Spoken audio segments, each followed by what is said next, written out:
कि ये मनुष्य का शरीर मिला है, मानव की देह मिली है, ये हर हर महादेव बोलने के लिए ही मिली है।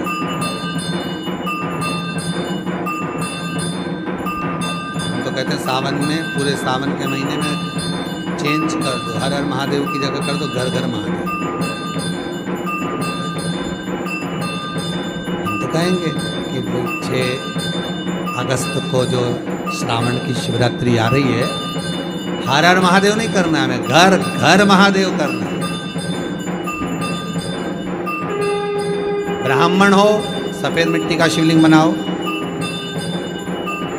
क्षत्रिय हो लाल मिट्टी का शिवलिंग बनाओ, वैश्य हो पीली मिट्टी का शिवलिंग बनाओ, शूद्र हो काली मिट्टी का शिवलिंग बनाओ। पार्थिव शिवलिंग का निर्माण करो और उसमें थोड़ा सा पीस कर काली मिर्ची अवश्य मिलाओ।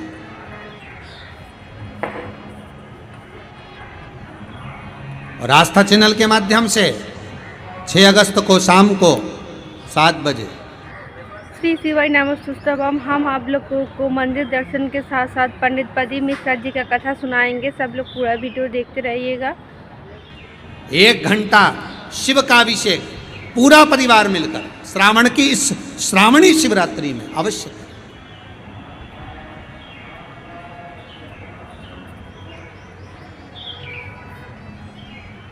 कई लोग कह रहे थे गुरुजी पहले आपके यहाँ से वो फेसबुक यूट्यूब पर डलता था कि सावन के ये वाले सोमवार पे ये चढ़ाना, सावन के वो सोमवार पर ये चढ़ाना। अब की बार आपकी लिस्ट नहीं आई तो निवेदन करेंगे, अब की बार जो सावन आया है इस सावन में सबकी श्रेष्ठता है, पर उसमें जो सर्वश्रेष्ठ है वो शिवरात्रि श्रेष्ठ है श्रावण। इसीलिए उसी दिन सामग्री की लिस्ट, अभी कथा जब चालू होती है उसके प्रथम में और उसके बाद में आप टीवी चैनल के माध्यम से वो लिस्ट आपको बता दी जाती है कि ये सामान चढ़ना है। आप कथा जब पूरी सुनोगे, कथा जब विराम होगी तो कथा विराम होने के बाद एक छोटा सा क्लिपिंग चलती है कि उसमें 6 तारीख वाले कार्यक्रम में क्या क्या चीज़ चढ़ना है, काली मिर्ची चढ़ना है, कितनी चढ़ना है, गेहूं के दाने चढ़ना है, कमल गट्टा चढ़ना है, तिल्ली चढ़ना है, काली तिल, तो वो सब चीज़ आपको बताई जा रही है टीवी चैनल के माध्यम से।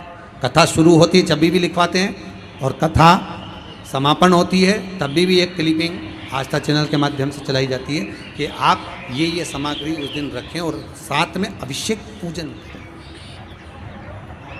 शिव का स्मरण। हर हर महादेव, घर घर महादेव, प्रत्येक घर के अंदर महादेव। अब कई लोग कहे महाराज जी सफेद मिट्टी ना मिले तो क्या करें? अबीर चढ़ा दो उस पर, शिवलिंग सफेद हो जाएगा। पीली मिट्टी नहीं मिले तो उसके लिए करें हल्दी मिला दो उसमें। लाल मिट्टी नहीं मिले तो क्या करें उसके लिए? उसमें लाल चंदन मिला दीजिए, पर उसमें थोड़ा सा काली मिर्च का भाव क्यों डाला जा रहा है? शिव महापुराण में 2-3 चीज़ों का जो स्मरण करा गया है, लिंग पुराण के अंतर्गत जो बताया गया है कि काली मिर्ची शिव जी को क्यों चढ़ाई जाती है, केवल रोग की मुक्ति के लिए। ये महाराज आज दुनिया के लोगों के पास भोजन की कमी नहीं है, सब पेट भर कर भोजन करते हैं। बोलो बोलो सब जम के बोलो, तुम्हारे घर में भोजन है कि नहीं है? जम के तो बोलो, सबके घर में भोजन है। आज भोजन की कमी नहीं है, सबसे ज़्यादा कमी हो रही है तो भूख की कमी हो रही है। लगी नहीं डॉक्टर साहब 4 दिन से मेरे कुछ भाई नहीं रहा, मेरे को भूख ही नहीं लग रही है। सिरप ले लो, ये सिरप पीना, थोड़ा भूख लगेगी। वो 8-10 दिन लग गई, उसके बाद वापस भोजन है पर भूख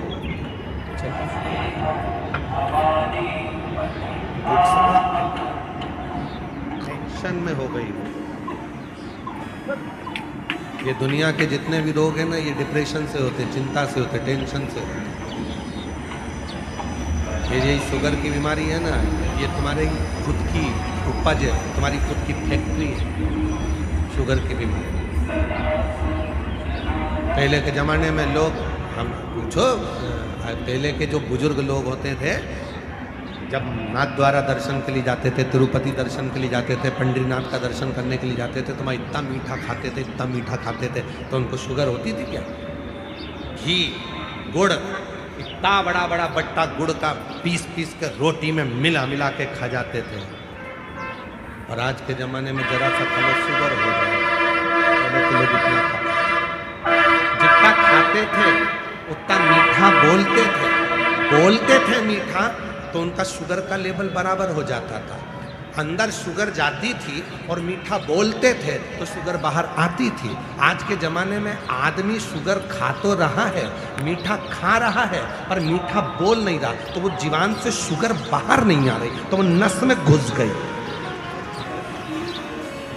वो ब्लड में चली गई, और ब्लड में गई तो वो शुगर की बीमारी हो गई। खाओ मीठा, पर मीठा बोलो तो सही। भाभी जी कैसे हो, काका जी कैसे हो, मामा जी कैसे हो। मिठास इतनी जीवान से निकालो कि वो शुगर तुम्हारे ब्लड में ना आ जाए, तो शुगर लेवल में रहेगी। शुगर लेवल खा तो रहे हो पर निकल नहीं रहे।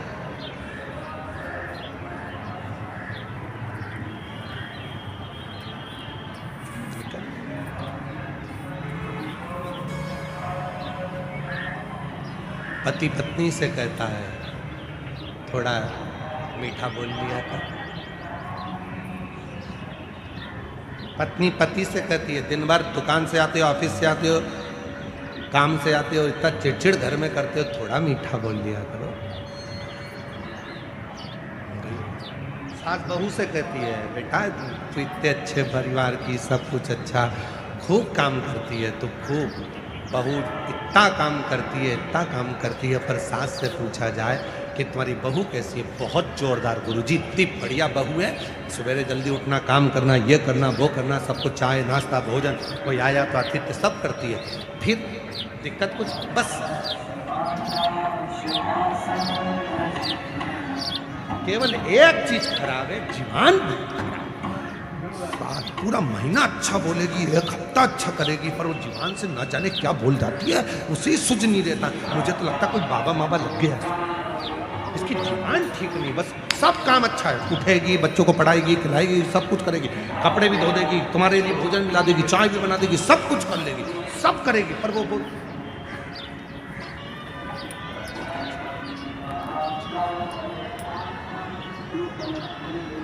भोजन है, पर आज के व्यक्ति के पास में भूख नहीं है, क्योंकि वो चिंता में जी।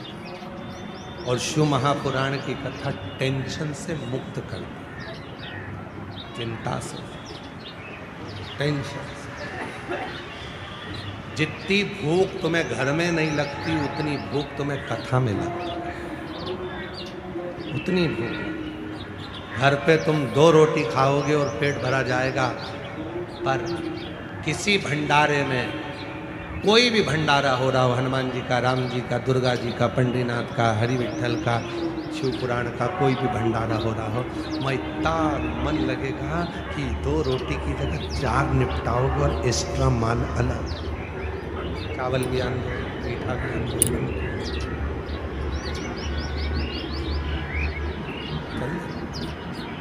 क्यों? टेंशन मुक्त हो। घर पे रहते तो चिंता रहती, यहाँ काय का टेंशन। उठेंगे आराम से, रात को 11-12 बजे तो हम लोग शिवरात्रि का एंजॉय करा, खूब नाचे कूदे, आनंद किया। अब उठे हैं, उठ के फिर आराम से सब काम होगा और बाबा पर भरोसा कर कर आशा। तो भोजन तो सबके पास है, पर भूख नहीं। और आपसे एक बात और पूछें, आपके घर में सोने के लिए बिस्तर है कि नहीं? बोल के बोलो जरा। सबके घर में बिस्तर है ना? बिस्तर सबके घर में। डनलप के गद्दे भी हैं, किसी के यहाँ चकोम वाले गद्दे भी हैं, मखमल का कम्बल भी है, एसी भी, कूलर भी, पंखा भी, सब कुछ है, पलंग भी है, बिस्तर भी है, पर नींद कहीं चली गई, आती ही नहीं। भोजन है, भूख चली गई, बिस्तर है, नींद चली। डॉक्टर साहब मुझे नींद नहीं है।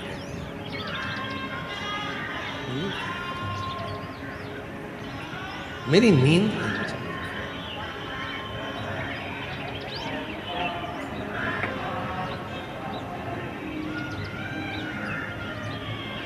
महाराज